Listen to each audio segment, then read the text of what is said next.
les spectateurs de BFM TV la connaissent bien.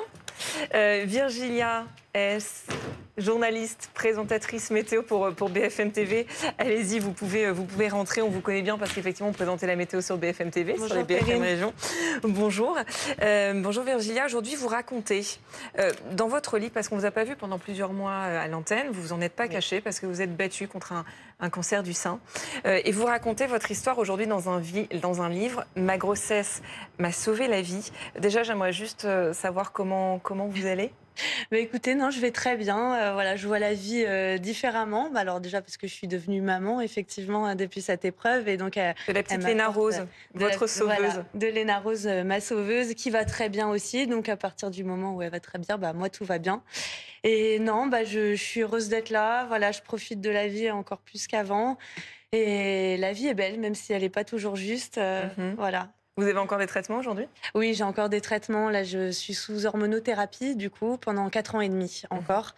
Mais les gros traitements, je les appelle comme ça, voilà, Oui, à ils savoir sont les passés. chimiothérapies, sont passés. J'en ai eu pendant 1 an et demi. Et la dernière, c'était il y a 3-4 mois. On va revenir sur ces traitements.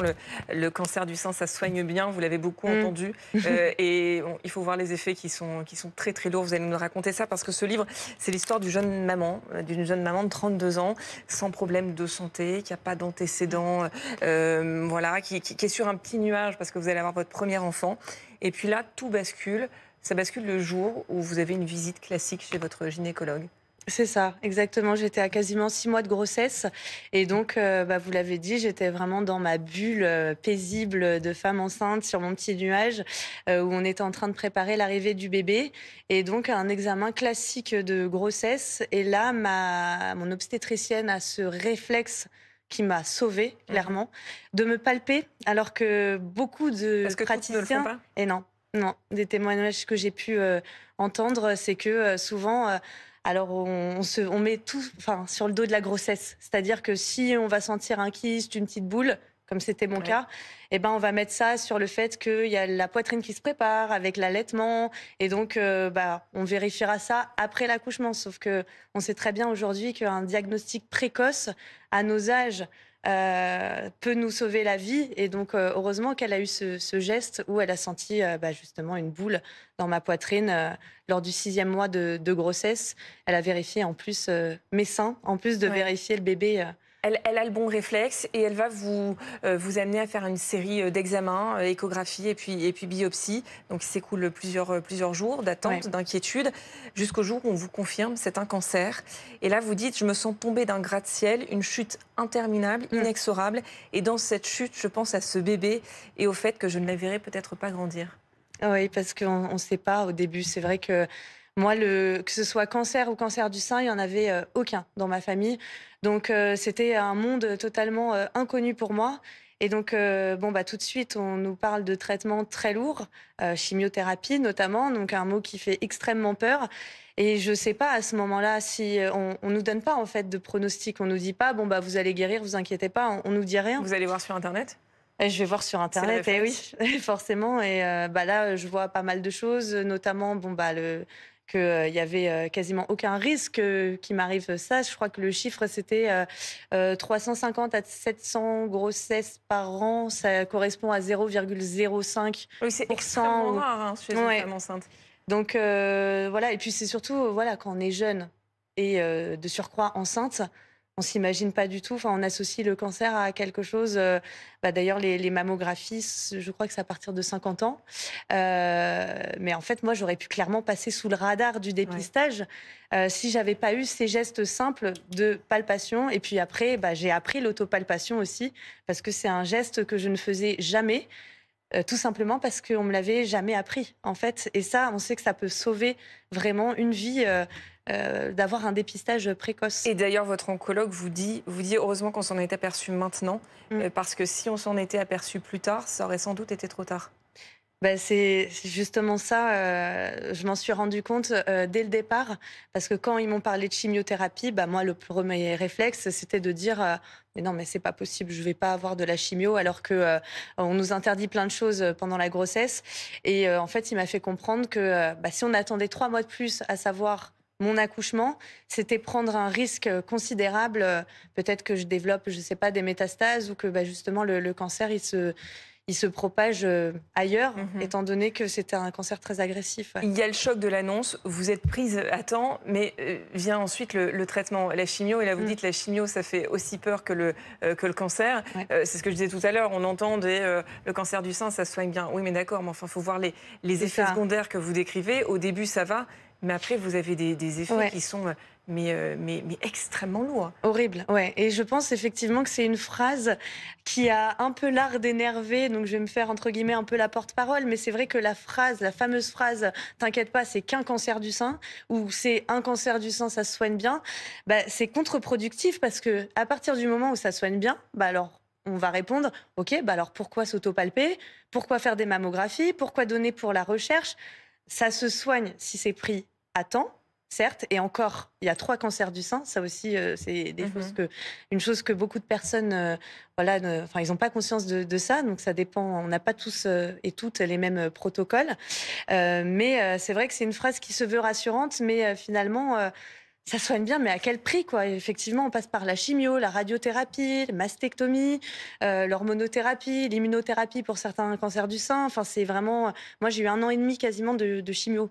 C'est pas... Enfin, souvent, la phrase, on a l'impression, on prend un médicament et c'est fini, quoi. Ouais. Et c'est pas ça, la réalité. Le prix à payer, il est lourd et vous racontez effectivement, ça s'est étalé sur plusieurs mois et vous êtes en plus enceinte. Vous êtes enceinte, vous allez accoucher entre 2 séances de chimio et vous expliquez que une fois que votre bébé arrive au monde, et on sait à quel point c'est difficile de s'occuper d'un bébé et à quel point ça demande de l'énergie, à ce moment-là, vous reprenez les séances de chimio.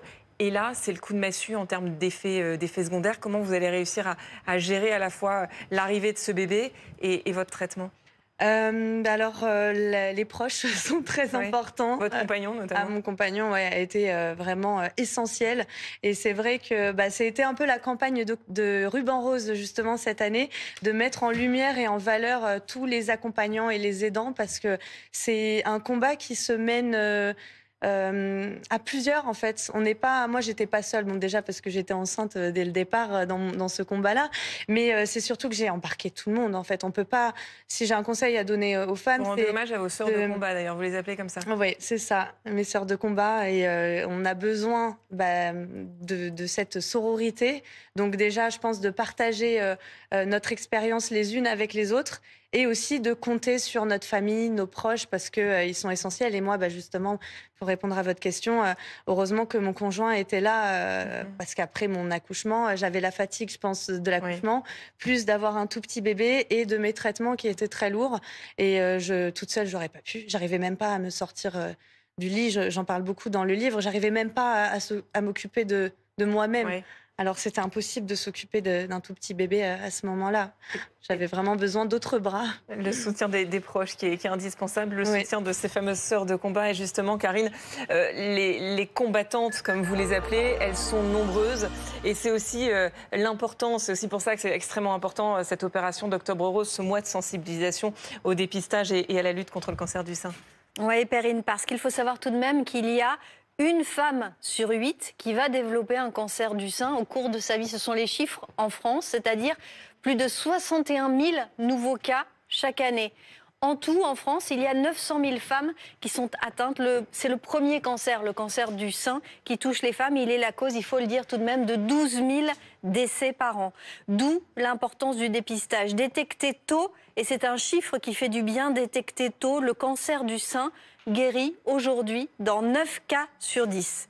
Alors, il faut savoir que près de 80% des cancers du sein se développent après 50 ans. C'est pourquoi il existe en France un programme national de dépistage pour les femmes allant de 50 à 74 ans. C'est une mammographie qui a lieu tous les 2 ans. En tout, 10 millions de personnes sont concernées. C'est un examen qui est pris en charge à 100% par l'assurance maladie. Et pourtant, selon les derniers chiffres, le taux de dépistage n'atteint que 46,5%. C'est-à-dire que moins d'une femme sur 2 concernée par ce programme national de dépistage donne suite. Alors soyez-en conscients, c'est important. Faites-vous dépister. Merci pour le message, Karine. Virginia, d'ailleurs, dans votre livre, alors vous écrivez à la fin de votre livre une lettre aux nouveaux combattants, d'une façon générale, femmes, hommes, à tous ceux qui sont atteints d'un cancer. Et vous mettez vous avez aussi des petites informations pratiques avec votre carnet d'adresses, les associations pour ne pas se sentir seul, pour se sentir soutenu. Et vous parlez aussi, et ça c'est important, les marques préférées pour les perruques, foulards ou franges, parce que vous dites, on pourrait croire quand on se bat contre un cancer que c'est superficiel de perdre ses cheveux, et vous y consacrez de longues pages dans votre livre. Vous avez eu le sentiment de perdre une partie de votre identité et ça a été très dur, ça aussi. Oui, totalement. Et pour vous dire, j'ai hésité à en parler aussi longuement parce que, voilà, bon, ça c'est très personnel, mais il y a toujours ce cliché, entre guillemets, de la Miss Météo, alors que nous sommes journalistes météo. Et du coup, je me suis dit, bon, bah, alors là, si je parle vraiment de l'aspect physique, les gens qui disent ça vont se dire, ah bah oui, elle est vraiment superficielle pour le coup, c'est bien la Miss Météo. Mais non, en fait, c'était très important pour moi d'en parler parce qu'effectivement, c'est d'une violence inouïe de perdre ses cheveux, ses cils, ses sourcils. C'est vraiment l'image finalement du cancer. Quand on se regarde dans la glace, on ne se reconnaît pas. On a perdu notre identité. Et encore une fois, bah, si c'était pas si important que ça, pourquoi on se casserait la tête à aller chez le coiffeur se faire des coupes de cheveux? Donc c'est que c'est essentiel. Et juste, si je peux dire une dernière petite chose par rapport au dépistage, parce que là, effectivement, on parlait du dépistage dans la tranche d'âge à partir de 50 ans. Mais voilà, à partir du moment où on a une poitrine, il faut vraiment la vérifier. C'est le message que je veux faire passer. Je suis la preuve. Moi, j'avais 32 ans. J'étais enceinte. Ça peut donc arriver à n'importe qui, à n'importe quel moment de vie, à n'importe quel âge. Et à partir du moment où checkez vos nénés. En gros, c'est ça le Vous message. auriez dû l'appeler comme ça, votre livre, checkez vos nénés. J'aurais pas osé, je pense, mais non, c'est vraiment important parce que ça peut arriver. Je veux pas, et c'est ce que je dis dans le livre. Enfin, je veux pas que ça devienne quelque chose d'anxiogène, mais je voulais pas non plus que ce soit un livre larmoyant. Je voulais vraiment décrire la réalité, de la difficulté de la maladie, et en même temps que ce soit porteur d'espoir et en même temps de la prévention pour toutes les jeunes femmes, plus ou moins jeunes d'ailleurs, qui nous regardent. Avec effectivement, vous parliez de sororité tout à l'heure, c'est ce qui ressort aussi de votre livre. Ma grossesse m'a sauvé la vie. Merci beaucoup, Virginia. Et on embrasse très fort Léna Rose, votre sauveuse. Merci beaucoup.